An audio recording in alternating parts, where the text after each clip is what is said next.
Tomorrow of the day. Narendra Modi's coalition leads in key Indian state election. Narendra Modi's coalition leads in key Indian state election. Indian Prime Minister Narendra Modi's ruling coalition was leading in a key state election Friday in an early trend seen as a barometer of his popularity and the alliance's hold over one of the country's poorest yet most politically influential states. Partial results from the Election Commission of India, the country's election watchdog, showed the Bharatiya Janata Party-led National Democratic Alliance or NDA expected to take 200 seats of the 243-member legislature in the eastern state of Bihar. A simple majority to form the government is 122. Modi's party alone is forecast to take 90 seats. Hard-fought campaigns. A victory in Bihar, the country's third most populous state with nearly 130 million people, is crucial as it sends the fourth highest number of lawmakers to the lower house of parliament. Its control strengthens the party in power as the state is seen as a political bellwether, setting political trends across India's Hindi-speaking heartland. This year, the two-phased election was held amid widespread public concerns over unemployment, law and order, and alleged irregularities in revision of electoral rolls. It saw hard-fought campaigns marked by mass rallies, aggressive welfare messaging, and personal outreach to voters, both by Modi and his opponents. As the NDA led in the initial counting, celebrations erupted in the state capital Patna, with supporters waving party flags, dancing to the beats of drums and setting off firecrackers.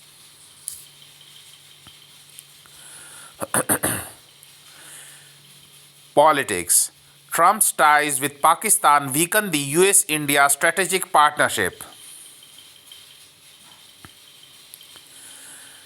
President Donald Trump's first social media post of 2018 during his initial presidential term highlighted his mounting frustration with Pakistan.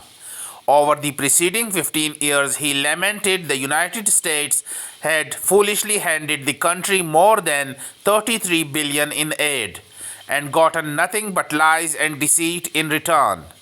He subsequently suspended security assistance to Pakistan over its support for terrorists, including its concealment of Osama bin Laden for almost a decade after the September 11, 2001 terrorist attacks.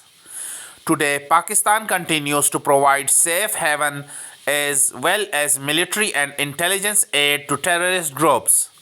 It also remains a close ally of China, which, despite reaching a trade truce with the Trump administration earlier this month, remains America's leading rival. Yet far from admonishing Pakistan, the US is now eagerly pursuing closer ties with it. Trump administration officials have justified this reversal by casting Pakistan as a valuable partner in efforts to contain Iran and rein in terrorist groups that could threaten US interests in the region. But Pakistan has proved time and again that it is not a reliable security partner, and there is no reason to think this has changed. The controversial investment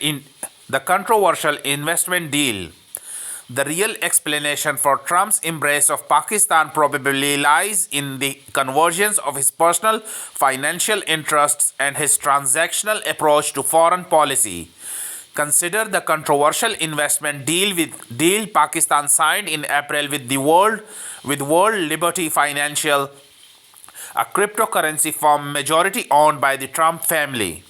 The firm's CEO, Zach Witkoff, son of Steve Witkoff, Trump's special envoy to the Middle East, leads a company in which both the Trumps and the Witkoff family are the principal beneficiaries. The deal has alarmed ethics watchdogs and former US officials who warn that Trump's business entanglements are bleeding into foreign into US foreign policy, Trump insists that in conflict of interest rules do not apply to him. Pakistan has celebrated the reduction in US tariffs and the prospect of increased US investment. It has also reinforced a regional perception that personal enrichment is Trump's top foreign policy priority, further undermining US credibility. The romance continued in July when the US and Pakistan announced that they had reached a trade agreement. While the details have not been fully disclosed, Pakistan has celebrated the reduction in US tariffs and the prospect of increased US investment. Pakistani officials declared that the deal marks the beginning of a new era of economic collaboration, especially in energy, mines and minerals, IT, cryptocurrency, and other sectors.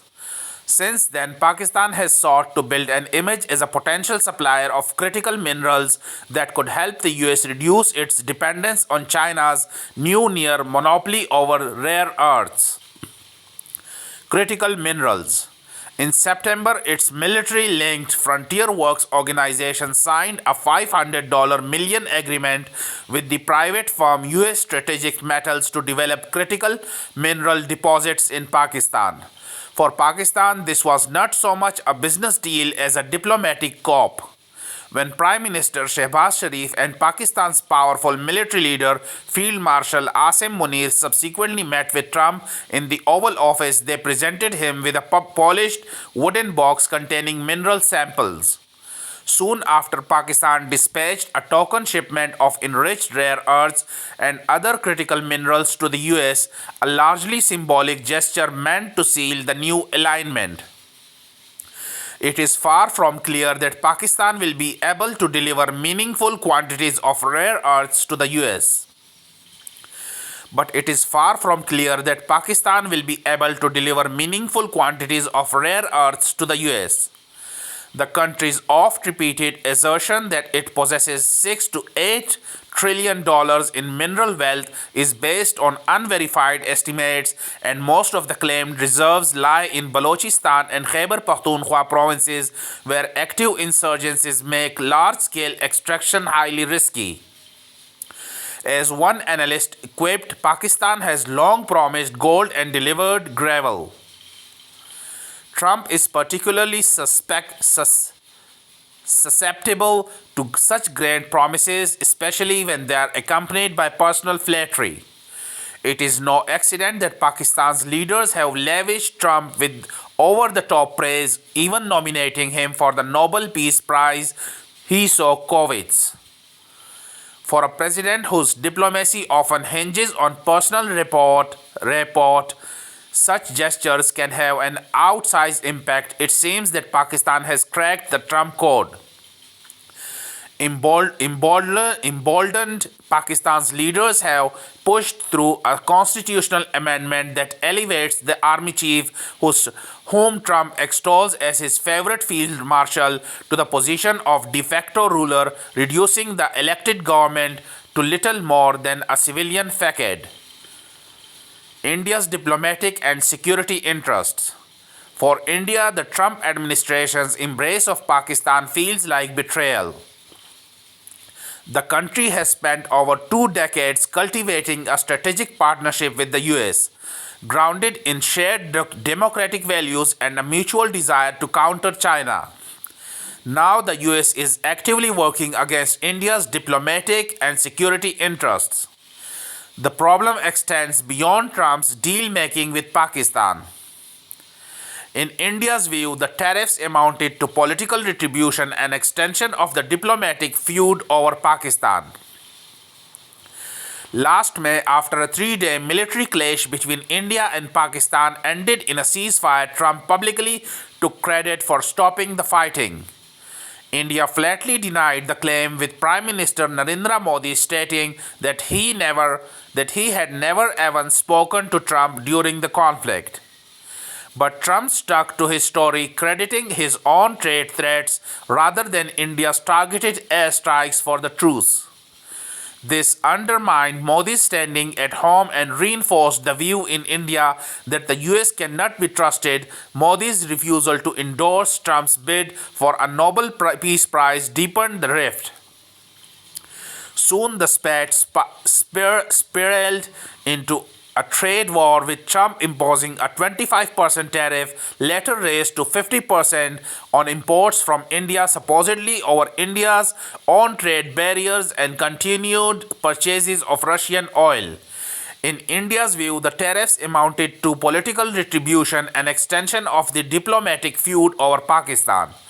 After all, the European Union, Japan, and Turkey have not faced secondary US sanctions over their large Russian energy purchases, and pro-Trump Hungary, which gets 90% of its energy from Russia, received an explicit sanctions exemption from his administration. For India, these are more than diplomatic setbacks. They threaten to unravel a hard-won strategic partnership which successive US administrations have recognized as critical to Indo-Pacific security. By letting Pakistan win him over with the flattery, symbolic gestures, and the promise of personal enrichment, Trump is putting the entire region at risk. Much like America's Cold War leaders did with their cynical policies towards South Asia. Brahma Chilani is a professor emeritus of strategic studies at the New Delhi based Center for Policy Research and fellow at the Robert Bosch Academy in Berlin. Thank you very much.